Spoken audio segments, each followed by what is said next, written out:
All right, Startup Nation, Nate and Ryan again here, episode 8. My favorite number.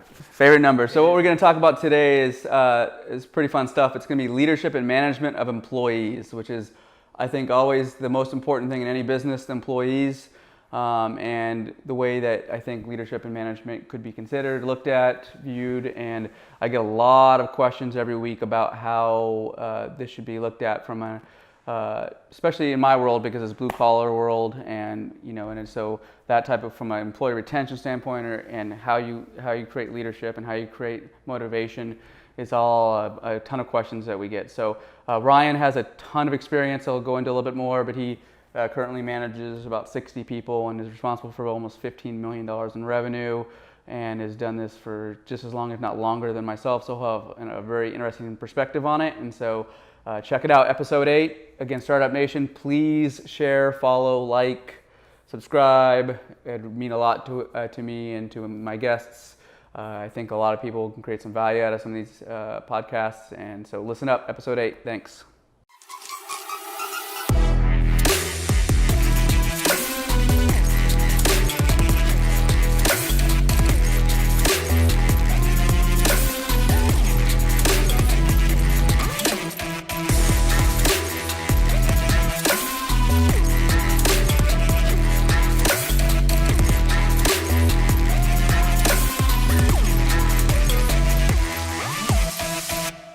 So Ryan, we're talking about leadership and management today, and just employee retention and that the importance of that relative to really any business. Right. You and I think for the most part have been in service businesses for the majority of our lives.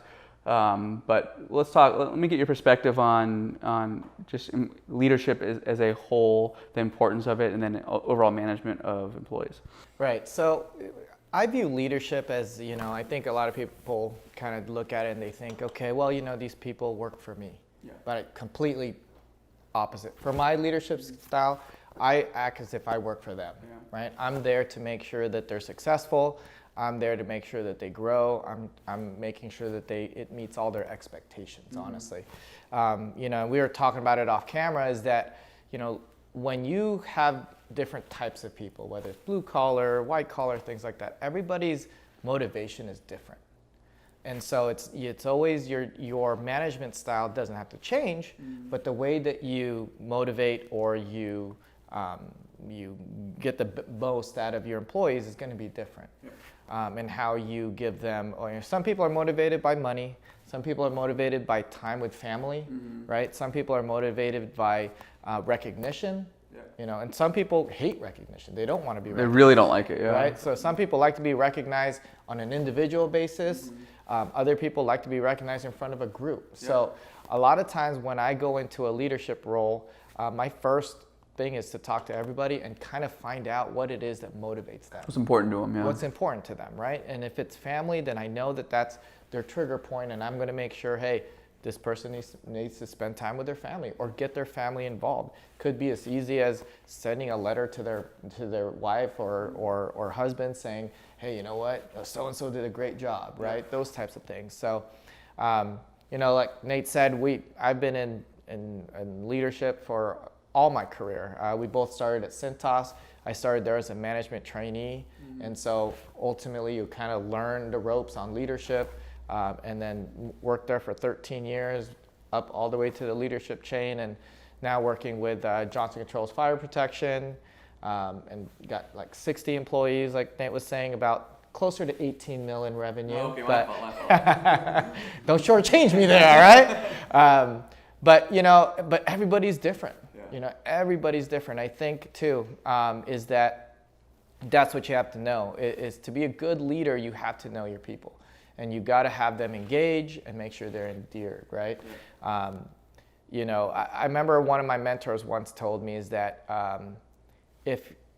and don't take this in a literal sense, but if the people that work for you will run through a wall for you, then you're a good leader. Yeah. You know what I mean? And I always say leader too. I never say manager because I don't manage. Well, they're not the same thing. Right. I mean, at times you can manage processes like we were talking about. Yeah. You could manage a business, but you never manage people. You lead people. I think you lose at that point, to be honest with you. Right. So, I mean, I love my biggest thing is, and I'm sure it probably is to you, is to watch somebody grow, right? You take someone that started off as a helper or whatnot, and then they become the lead, and then they go and just see them and excel in what they do. That's the most rewarding thing about, you know, what I like to do about coaching. I have an employee that works here, and I haven't kept tabs with on him recently, but I remember, and I said this I think last podcast as well, he started off and he was like, the guy could not show up to work on time. And then once you start finding a little bit more about him, he had some significant issues with his wife and just, you know, personal stuff and whatever the hell was going on with him relative to his personal life that he either shared or didn't. And then as things started getting better and you started being a little bit more you know, understanding of the situation within reason, right? Because you got to essentially make sure that he's still working. Yeah, you still have to run a business, but you start accommodating and just understanding and working with him.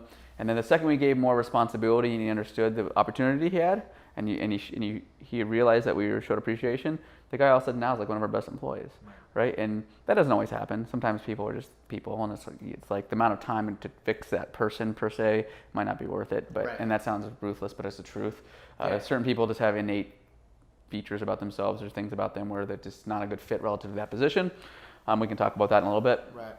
But for him specifically, he took to it really well, and it's because I think we cared about him. Like even me going and talking to him a little bit about the fact that he loves drones and showing him pictures of that just means the world to him, right? Because I don't get the opportunity to talk to the employees as much as I'd like to, and doing that I think goes a long way because it shows that I've taken interest in them, right? The same thing applies even from a leadership role in a scenario where maybe you're not paying people, like the gym, right? We both belong to a gym, and you know, I take a mentorship role or a leadership role with a handful of people that I take very personally, where I want them to lose the weight, but far more important to me is the mindset change of that, right? Is getting them to psychologically understand how that can affect their lives in a variety of other capacities. You can call that motivation, you can call it leadership. I think sometimes those go hand in hand, but understanding what's important to them and what their triggers are, relevant if it's in a professional stance or not, is absolutely critical. I think obviously that same thing applies in relationships too, right? Not to get way off subject, but I think that a whole new exactly right. But I think having those skill sets professionally can be very beneficial personally or for your hobbies or other passions. But having that is critical. Knowing what your employees are important, because I can tell you certain guys that would work 7 days a week for me if they wanted to. I don't do that because I know maybe their significant other probably wouldn't appreciate that, but they are also the guy that'll say, I'll work 6 days and we'll do it because it's worked out. They've been here a long time. And then there's certain guys that just won't do it. They want to get done as quickly as possible, and they want to be efficient, and they care about their job, but that's where they're at. And you can't say, oh, that doesn't fit our culture. I don't like that, because the reality is, as you grow as a company, not every employee is going to be the guy that wants to be there 12, 13 hours a day, right? So. Yeah, and I think it's important because, you know, you have to be able to listen to what people's needs are. And, you know, to Nate brought up the fact that we're both part of a gym, Hardcore Fitness, is, you know, when I captained a team, which a 20 team, and Nate was one of them, is that each individual person has a different goal. You know, some person want to lose a lot of weight. Some people just want to do something different. So you can't treat everyone the same. That's why I think, you know, when you're a manager or you're an owner of your own company, you have to understand what each individual person's goals are as well. I can tell you Ryan did a really good job at that. That's why I'm saying it doesn't have to necessarily be professionally, right? You know, this is way off subject, but I got to give him some props because, frankly, I don't even know if we'd be having this podcast right now, to be honest. Probably wouldn't if it wasn't for him, right? And the reason why is because, you know, call it 2 years ago, I was noticeably heavier than I am now. I'll just leave it at that. And he knows what I'm talking about. And you know, he was healthy. Yeah, I was healthy. Yeah, healthy in the wrong way. And so obviously we were actually doing business together at that point. And so we went to lunch, and he's ordering like something healthy because I think you're on one of the challenges. It was seafood. Seafood, and of course I'm like normally eating a burger or something, and I'm like, damn dude, what happened to you? And he's telling me his whole story. About a month later, I joined and lost a bunch of weight. But the reality is I don't think that I would have had the confidence and just the desire to want to do what I'm doing as much now and have nearly the leadership skills that I've gained over the last couple of years if it wasn't just from somebody introducing me like that, right? And so he found out what ticked for me specifically in the personal space, and it worked really well. And it's the same kind of concept, right? There's certain people on the challenge right now for the gym that I know aren't there to like get shredded and be like Mr. or Mrs. Bodybuilder, or you know, some people just want to be healthy, right? And so you don't want to push them saying, well, why aren't you doing all your cardio or whatever, right? And so that same thing applies for work. You don't want to sit there and focus on what people are really good at, I guess, is something that I've learned a lot about. I don't know what your opinion is on this, so I guess I'll ask you. But I've read a lot of books and stuff, and a lot of them, or podcasts or motivational, that say get people to be acceptable at things that they're not really good at. I think that's important. Right. But people, I think, especially a lot of managers and just people that maybe are learning leadership, tend to like obsess on people that aren't good at things and like just force feed the fact that they're not and try to get them to be really good at it. And let's be honest, it generally just never works out because it's just not an innate quality that person may have. That doesn't mean that if they're just poor at it, you can't make them acceptable. But why wouldn't you spend the effort to make them, when they're really good at something or decent at something, really focus your efforts on that perspective to a point where they just skyrocket, right? Because because that's where it's something that they're passionate about more than likely, something they're already good at, and all of a sudden now they get to be a superstar, right? Where they would have never done that in the scenario with, like, say, computer literacy or whatever, right? So what are your thoughts on that? So I do agree with that. I think, we always talk about employees having chances or whatnot, but, I think it's all about effort. Yeah. Sometimes, if you could see that the person is putting on effort, it's a syntosism, it's either a won't do or a can't do. Yeah. If it's a won't do, that person has just a bad attitude. Yeah. They just won't do it. Well, you don't need that. Might not be a good fit. Yeah. Right. But if it's a can't do, then you can try to teach. Yeah. And if it's something that they can't, but the person has a great attitude, you know that they put in the effort, you know that somewhere in your team they could be productive in your business, then absolutely, right? But to the other point is you got to also learn how to cut bait as well too. Yeah. When somebody isn't working out, you've done everything you can, you've exhausted more effort than you really need to, then it's beneficial for you to just be, hey, look, you're a great person, Nate, but this just isn't working out, there's nothing against you, but maybe it's just not the right fit. Let me try to help you out on finding a better fit for you. It doesn't have to be a nasty thing, but it's just, hey, look, it's just not working out. Business, yeah. Right. I can tell you early in my career, and even we do a much better job at it now. Luckily, I haven't had to until like maybe a month ago when my GM was gone. Had to let go of somebody. It's just not my role anymore, but I've done it more than enough times. In fact, Cintas had some layoffs at one point. I had to lay off like 4 or 5 sales guys, right? Or people. But one of the things that I think is really tough for small business owners or just and leaders at times is letting go of people because they put too much emotion behind it. Yes. And I get it. I'm not telling you there isn't emotion behind it, but at the end of the day, you got to do what's best for the business when it comes to if they're not a good fit for the business. And I've made plenty of mistakes in my life where I have tried to force feed fixing that person. And what I briefly mentioned earlier in the podcast was that there's certain qualities and certain things around people that, frankly, it might take you more time to try to correct those to even be acceptable versus just hiring somebody else. Right. Clearly, it depends on the role and the scenario and all that. There's a lot of variables there. But if somebody simply isn't getting, especially basic things like clocking in and you've asked them 100 times, that is a won't do type of thing, right? If it's really basic things, if it's something that has to do with a skill set. For example, we have a foreman here. His name is Daniel. He was a helper, or we call him associate, for over a year before he became a foreman. I can tell you most of our foremen are usually 6 months or sooner. His learning curve was much slower than most, but he is rock solid, never calls out sick, always consistent, very positive attitude. In fact, his uniform says smiley on it because the dude's always smiling. And the thing is, though, is that for him it was just a skill set issue. It just took him longer to learn. Right.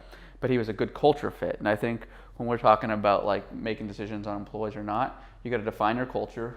What we've done with mission statements and values, right. And then you really need to hire on that. But if people can't be a culture fit or relevant to their skill set, yeah, not gonna matter. Doesn't work. Doesn't matter. Even if their skill set is there and they're great, but they're not a culture fit, that's probably a worse thing. I've noticed in a lot of businesses too, salespeople is probably one of their biggest offenders of that, right? Because you can have a really, really good sales professional that they can be really cocky or just not a good culture fit. And businesses have a really hard time making decisions to let those go, right? Because they're producers. Yeah. But the reality is we've had to do that in the past. We've had to have employees that are producing not do it because they just become cancerous, right, in the culture. And I think too, it's important to know that, you know, sometimes you're thinking you're doing a favor for that employee by keeping them employed, but really, if they're not doing well, they're not happy. Yeah. Right? Most people want to do well, want to excel in whatever it is they're doing, whether it's their job, relationships, whatever. But if they're not excelling, they know that, right? And you keeping them on your payroll just to be a nice guy or a nice person or a nice boss doesn't do them any favors, right? They could, most of the times if you let somebody go and it's amicable, they'll say, hey, you know what, thank you, because I was able to do something else that I really enjoyed. So yeah, I'm a firm believer that the consultant that works with Green Guard, Charlie, if he listens to this, and I've talked this for a number of years, but I'm a firm believer, like Ryan said, that when people wake up in the morning, the majority of people want to do the right thing. They're not going to get up and say, they want to be winners. Yeah, they're not going to say, Everybody wants I'm to be going to fuck up my job today. They're not going to say that, right? Like, I'm going to be a loser today. Yeah, nobody wants to do that, right? I mean, that can't make you feel good, right? It doesn't make any sense. It's not a logical argument or discussion. So if people want to do well, find out what makes them tick, make sure they fit in your culture, and then groom them to be, you know, leaders. But again, the culture piece is extremely important. First, define your culture, if you you know, which is a whole different discussion. We talked about that on the last episode with Zach. But culture is absolutely critical. If you don't know what your culture looks like within a business, or how you want your culture to be, or at least how you want it to be, at least, right? So you can start building it. So like, for example, Green Guard, we have a certain amount of values: accountability, devotion, customer satisfaction, so on and so on. That creates this culture of responsiveness and all these things that we have. If people don't fit those values and the culture that they really care about the client, they want to make sure the client's safe, which is by far the most important thing for my business, then it's just not a good fit, right? If they're like, oh, it's just pressure washing, they're not, it's just hoods. Like, who cares if I don't clean a certain area? It's just not a good fit, because for us, like for a client like Ryan, we're keeping facilities safe by cleaning their hoods, right? And so it's not something where you can just feel like it's half-assing is okay, or it's just, you know, partial work is acceptable. Not that most businesses are like that, but so like in a gym environment, it might be energy and client retention and, you know, whatever the values that create that culture. And once you've defined that, understand that, and that's how you really manage to goals or lead to goals. Because again, then what you got to do is make sure that the employees understand that they're part of a bigger picture. So for example, my filter tech down there that cleans the filters in the warehouse, he's not just our warehouse guy. We don't go and say, hey, just clean 400 filters today and go home, right? Because then, I mean, he's not going to be happy with that long term, no matter how you look at it. So you explain to him the importance of why he does his job, and if he does it well over a certain time period with these specific goals, then this is where he can go, right? So at least he has a roadmap of what it looks like. He understands the importance of his position and how it relates directly to the corporate goals, which we're getting to a bigger discussion there, right? But then at that point, because of that, now they understand that they're part of a bigger picture, and they're not just the guy that shows up and works from 7 to 3. Right. And they're part of a bigger cog, part of a bigger, I guess, and again, a culture or a team. Yeah. It's not, you're not just the guy by himself in a warehouse, right? Which easily could look like, right? But if you go and talk to him, hey, tell me about why it's important to clean these filters. You're gonna say, so there's no fire. That is much different than, well, they tell me to clean them, right? And I think that's key. As a leader, you know, it's, you know, you ask my son, he wants to be the boss, he wants to be just like daddy, but why do you want to be boss? Because I want to tell people what to do. Yeah, you're like, no. Right? But but here's the thing is that you know, as a leader or as a business owner, you're going to be telling people what to do. But the key is you've got to tell them why they're doing it. And why the purpose behind it and the bigger picture, because then it gives them a purpose, right? You know, one of the things too as a leader that I always kind of take on for me is that I never take credit for good things. I don't. I always give credit to the people, or to the people that work for me. I always say, hey, you guys did great. We hit our numbers, not because I managed you or I told you to do this faster, but you guys did it. right? And then you also take the blame though at times, right? You'll say, hey, if you fail, it's Take the blame, right? I mean, you take the blame and then you figure it out. But if it is this individual person that did it, you've got to make sure you talk to that person. But in front of a customer, I always take the blame, right? You never say, oh well, my guy did this or did that, or my girl did this, and it wasn't my fault. Yeah, nobody wants to hear that. So as a leader, you always take the blame or the responsibilities, but you always give the credit. And that's always kind of been my philosophy as a leader that has served me well. I think the reality behind it is a lot of the time, or if not by far the majority of the time, when there are errors or issues with employees, my first thing is, okay, well, did they get trained properly? Do they have the right leadership, right? And I'll ask my general manager that. So when the guy put his foot through the fire, was that employee explaining our policy? Well, no, he wasn't. Okay, well then it's not an employee's fault. That's simply a mistake, right? So that's the same thing with why is that employee not wearing non-slip shoes? Well, was he explaining the policy about non-slip shoes, right? And so a lot of the time, is he provided non-slip shoes? Exactly, right? Yeah. So that's where too is that sometimes, kind of back to episode 7, we're talking about when an employee does something wrong, I guess you could say, is don't always blame that employee right away. Mm-hmm. Did they have the process explained to them? Did they have the tools to make them successful? And were they given the proper training? And was their direct report even know? Right. Does their superior even know the process and procedure behind it, right? Yeah.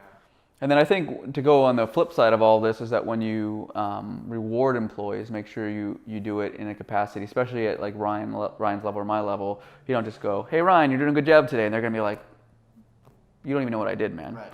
But you're gonna be like, hey, I heard you went and cleaned that Chinese restaurant. That was just a mother effer last night. It was, right. And I know it was a bitch. So thanks for getting after it. I know it sucks. And they're like, wow, he knew what I did last night, right? So if you're very specific when it comes to even some type of positive reinforcement for employees, I think that's far more important than saying, Jared, you're doing a good job today, right? Because they're gonna be like, well, yeah. For what?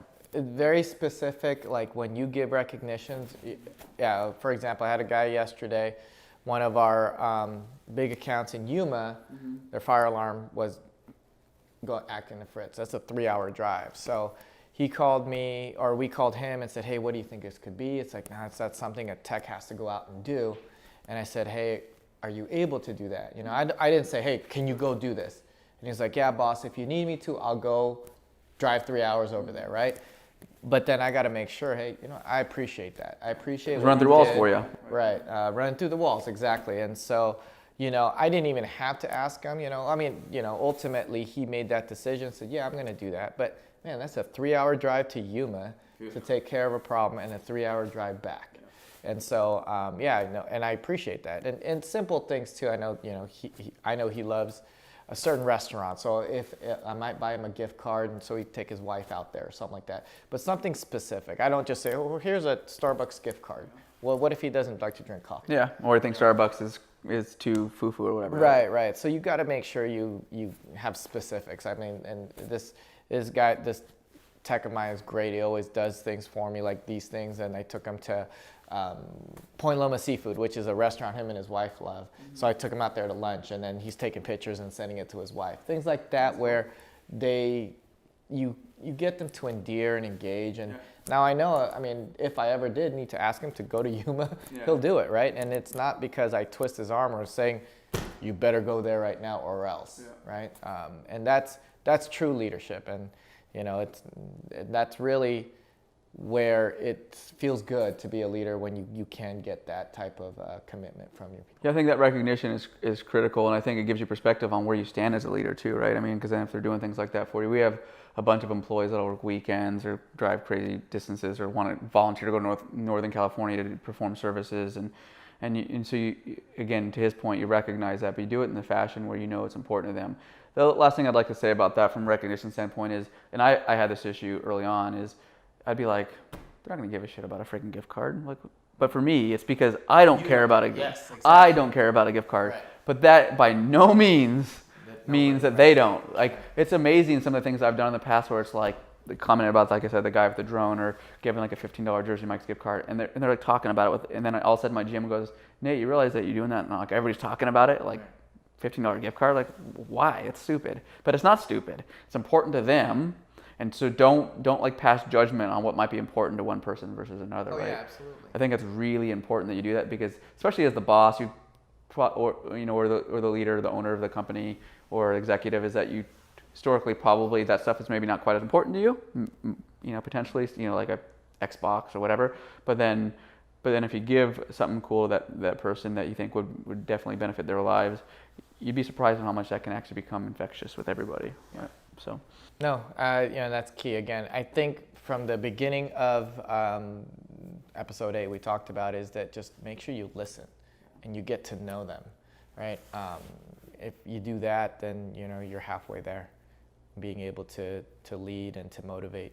Yeah, the last thing, I think one of the last things I want to say regarding being a leader is that if you are not their direct superior, and this was really hard for me. I mean, literally, this is probably something in the last year-ish that I've had to do, which it took me a long time to do, is not to be the disciplinarian when it came to when people did things wrong and you actually had to do some form of a performance plan or something like that. And it's because they have direct reports, right? So as a leader, if you're not their direct report, if you can do this, you're going to be the person that's going to be listening to them, so they're not so resistant to want to share those things with you, right? And if they are, again, then you're going to have to balance that, which you can still do. It's a little more difficult, but it's really important that if you're more than one level above them, that you're actually going to be listening to their things, right, and versus saying, "Oh, I heard you got in trouble yesterday," because they're not going to want to listen. They're not going to want to share as much with you. So, but listen, understand what's important to them. Don't pass judgment on what you might think is important to them versus what's reality. Give positive, specific reinforcement, and build that culture. If you don't have that culture, it's going to be really difficult to do that. Right. Anything else to add? No, I mean, there's so much. Like, honestly, you could talk about leadership. I mean, tons of books everywhere. But yeah, you just kind of have to find your own leadership style. Mm-hmm. And what's always key, and we didn't talk about, but always be consistent. Consistency is key to a good leader. Yep. So that way everybody knows how you're going to be, how you're going to react. You can't have ups and downs. You can't be real moody one day and be happy the next day. As a leader, you have to be consistent. Yep. And that's just. I mean, it sounds like a cheesy saying, but consistency in any form of business, if it's process management to being a leader, is absolutely critical. And I think that requires a certain level of discipline, right? And so it's really important. So good stuff. Anything to add? No. Episode 8, Startup Nation. My man Ryan and Nate here. And again, we're talking about leadership and the difference between leadership management, what we consider both of them, how they relate to culture in a business, and the critical importance of having them. So episode 8, please share, like, all that fun stuff. We're on the podcast network. We're on Facebook, Instagram, YouTube, all that. So listen up. Episode 8. Thanks, guys. Be safe.